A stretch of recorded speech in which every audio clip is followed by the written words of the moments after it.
किश्ती कभी डुबोया नहीं करते और लक्ष्य अगर दूर हो तो रोया नहीं करते। जी हाँ फ्रेंड, जो रखते हैं उम्मीद दिल में कुछ पाने की, मेरे दोस्त कभी कुछ खोया नहीं करते। जी हाँ फ्रेंड, शिक्षक संघों ने पटना में भरी हुंकार, क्या घुटने टेक देगी बिहार सरकार। एक और जहां बिहार सरकार लगातार शिक्षकों को विकेट गिराते जा रही है, शिक्षक संघों को तोड़ते जा रही है, वहीं शिक्षक संघ लगातार पुनर्स्थापित, पुनर्जीवित और पुनर्संगठित होने का प्रयास कर रहे हैं और सरकार को पटखनी देने के लिए कोई कसर नहीं छोड़ना चाह रहे हैं। जी हाँ फ्रेंड, आपको पता ही है आने वाला समय 2025 का विधानसभा चुनाव है, जहां पर कहीं ना कहीं सरकार भी अपने आप को असुरक्षित, असहज और बिल्कुल बैकफुट पर पा रही है। अब ऐसे नाजुक घड़ी में शिक्षक संघ जो कि लगातार आंदोलन के जरिए अपने अधिकारों को प्राप्त करते रहे हैं, तो ये मौका भी वो कहाँ छोड़ने वाले हैं। चाहे आप जितने भी बर्खास्तगी या जितने भी सस्पेंशन हो, शिक्षक संघ ने हुंकार भरी है और कई सारे मांगों को लेकर के, भले ही अभी वर्तमान में जो है जीवित पुत्रिका व्रत का अवकाश हुआ वापस कर दिया गया, यानी 25 तारीख की छुट्टी को 26 तारीख तक किया गया है, अभी पत्र नहीं निकला है, लेकिन सरकार ताबड़तोड़ एक्शन ले रही, कई शिक्षक और कई बीओ को भी निलंबित कर रही है। इसी बीच आपको सीधे लिए चलेंगे पटना और दिखाएंगे क्या कुछ वहां पर हुआ है।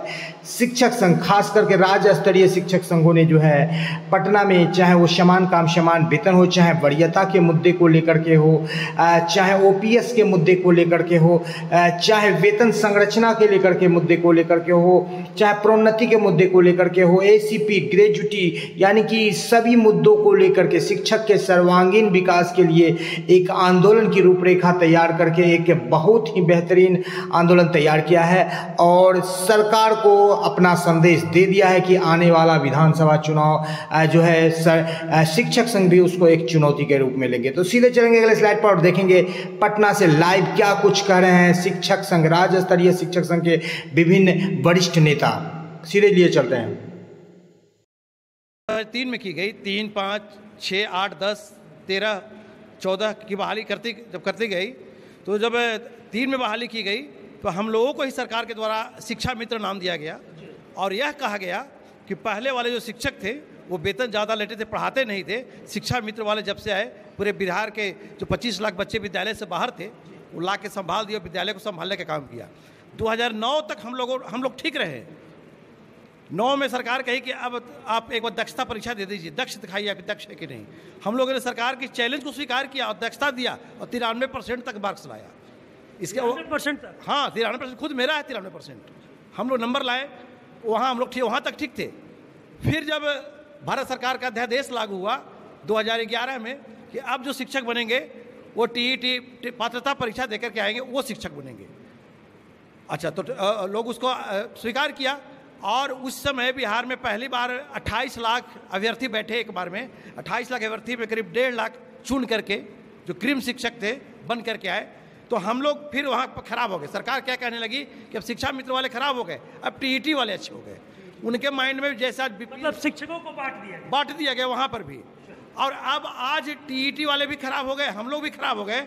और आज जो एजेंसी के माध्यम से बीपीएससी बहाल किया है बिना ग्रेड पे के, उनको आज बहकावे में ला करके नवयुवकों को दिमाग को बहला रहे हैं। देखिए और भी लोग हैं, इन लोग से बातचीत करेंगे। देखिए स्कूल में शिक्षकों को बांट दिया गया, तो कहना है आपको बैठक करना है, क्या कुछ कहिएगा? इसी का तो लड़ाई हम लोग लड़ रहे हैं।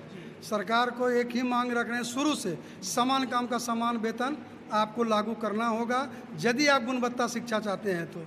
और इस शिक्षक को विभिन्न श्रेणी में बांटकर यह वह अपने रूप को जो दिखाना चाहता है कि हम हैं ताकतवर, शिक्षक है कमज़ोर। हम शिक्षक जब भी एकजुटता का परिचय दिए हैं, सरकार को गद्दी से विमुख करने का काम किए हैं। आने वाला विधानसभा भी यह हर्ष होने जा रहा है यदि हम लोगों का जो मांग है शिक्षक विधानसभा में फिर से जवाब देंगे। बिल्कुल जवाब देंगे। हम तमाम शिक्षक एकजुटता का परिचय देंगे और यदि सरकार समान काम समान वेतन, वरीयता का लाभ, एसीपी का लाभ, हम तमाम शिक्षकों को ओपीएस पुराना पेंशन स्कीम लागू नहीं करती है तो हम लोग मुंह तोड़ जवाब देंगे और इसी सरकार को इस बिहार के धरती पर मुंह दिखाने लायक नहीं रहेगी।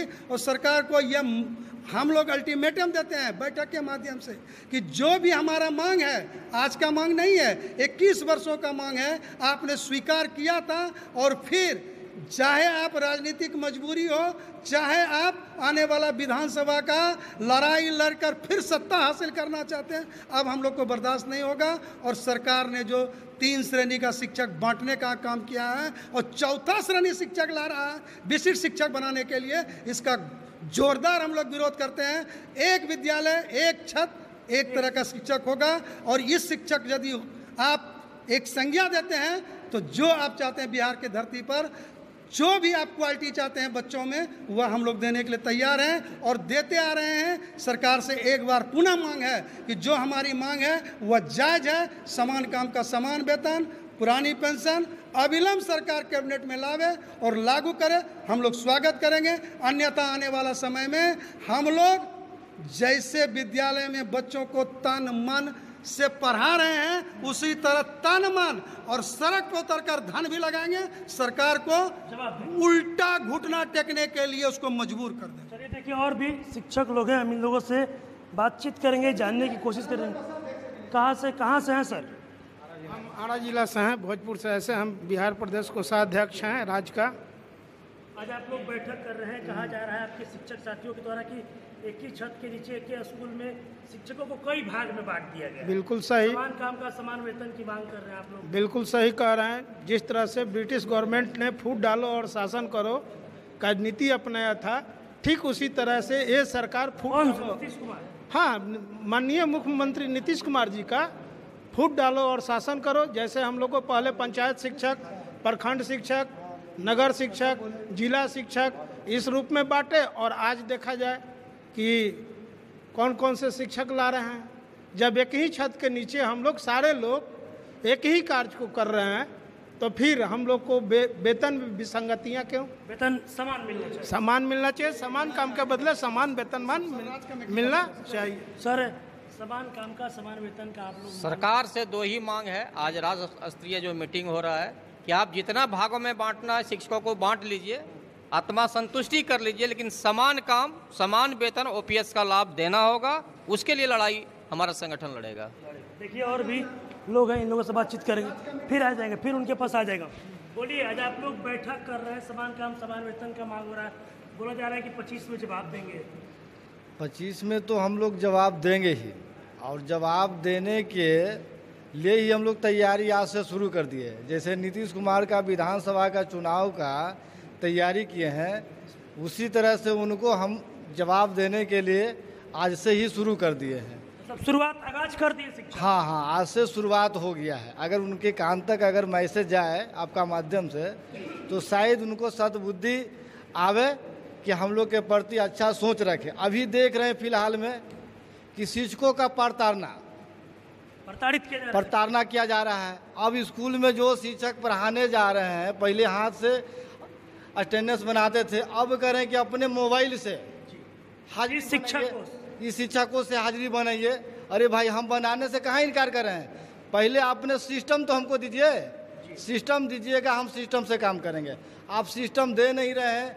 किन्हीं भाई के पास मोबाइल नहीं है, किन्हीं भाई के पास मोबाइल है तो कभी नेटवर्क नहीं आ रहा है, समय पे नहीं, बहुत असुविधा के बहुत सा खेद है। मैं उन तमाम चीज़ों के मैं अभी आपका माध्यम से विरोध करते हैं, और मैं उन तक मैसेज पहुंचा देना चाहते हैं कि जो भी ये तुगला फरमान निकाले हैं वह स्वतः रद्द किया जाए, अन्यथा आने वाला दिन में आपको हम डिस्टर्ब करेंगे जिस तरह से हमको आप डिस्टर्ब कर रहे हैं। चलिए देखिए, और भी शिक्षक लोग हैं, इस शिक्षा कोष जो है शिक्षकों के प्रेजेंटेशन के लिए, इसको भी लेकर सवाल आप लोग उठा रहे हैं। इस शिक्षा कोष में ये है कि मान लीजिए कभी अगर नेटवर्क नहीं रहा या पैसे खत्म हो गया, पता नहीं चलता है, उस वक्त तो बहुत ज़्यादा दिक्कत होगा, परेशानी का सबब बन रहा है। हेडमास्टर साहब अक्सर जो है क्या नाम है, ऑफिस में रहते हैं, बहुत सारे काम काज में रहते लगे हुए, देरी होगी तो उस दिन की हाजिरी कट जाएगी, वेतन भी कट रहा है। वेतन भी कट रहा है, और हम लोग शिक्षक परेशान हो रहे हैं, बहुत परेशान हो रहे हैं। वेतन कटने का आदेश 2025 में जवाब देने की बातें कही जा रही है। अब उसको तो देना ही पड़ेगा चुनौती। और उसके अलावा ये बात है कि हम लोग 2003 से हैं, जब जब बहाली होती जा रही है हम लोग जूनियर होते चले जा रहे हैं, जो अभी आ रहे हैं वो सीनियर हो रहा है। तमन्नाओं में उलझाया गया हूँ, खिलौने देकर बहलाया गया हूँ। 2012 में जो नियमावली आई उसमें कहा गया कि क्या नाम है, स्नातक ग्रेड में आपका पदोन्नति किया जाएगा। हेडमास्टर में किया जाएगा, आज तक नहीं किया गया। और नई नई बहाली निकाल रहे हैं, अब पदोन्नति हो ही नहीं रही है।